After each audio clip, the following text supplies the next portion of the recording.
And for the other people to notice the smell, parang kailangan mong mag-spray ng marami. And the first day that I used this, may kasama kasi akong Pinoy. So, sabi ko sa kanya, uh, may nasa smell ka ba na perfume ko? And then he said that he's a guy. And then he said, no, I can smell anything.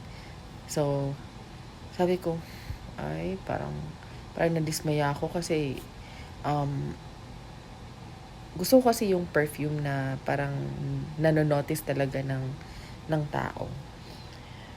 But for the first few weeks, hindi siya na-notice. Um, it takes a lot for the people to notice. But I think that was around the second week when I used this one. Nag-spray talaga ako ng marami, guys.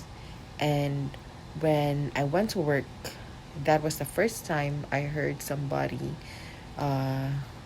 one of my coworkers complimented me, and she told me that I really smell good. Like talagang sinasabi niya talaga. So I guess for the other people to notice the smell, you need to spray a lot of this product. So, gusto ko sana yung smell niya. Kaso, yun nga, parang, I recommend this. I recommend this for women. Talagang, for women talaga yung smell niya. And, kaso nga lang, it would be, parang, paano ba to parang, marami kasi yung product na may-use mo eh. So, I don't know if how long will it last you. So, siguro ito mga less than a month for me.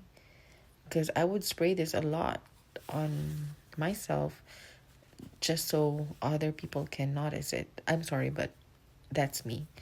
I really like to smell good around people. So, yun yung cons ko. Isa sa mga cons ko yung yung smell niya.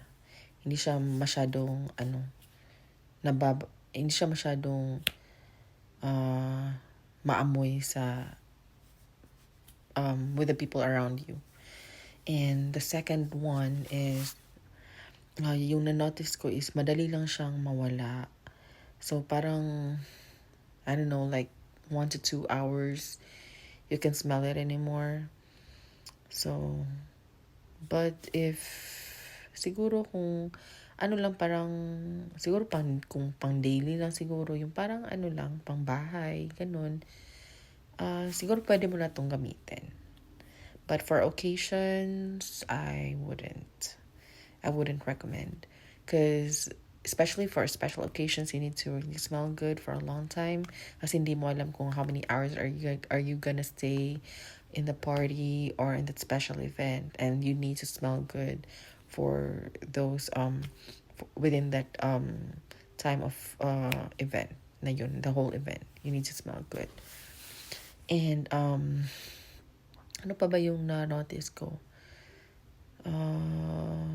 Yung price naman niya is, for me, it's affordable naman. I mean, it's $24. And okay naman siya. Yun nga lang, yun yung mga bad na reviews ko. Yung hindi siya masyadong mabango at saka hindi naman siya naglalast.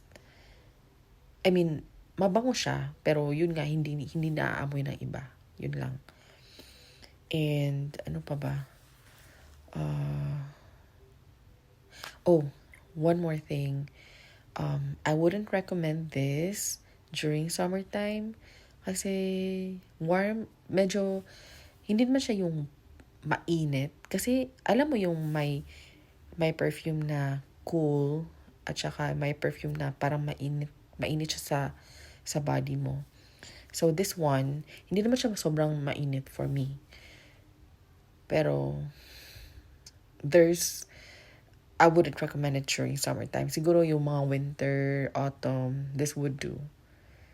So again, this is how it looks. Yan. DK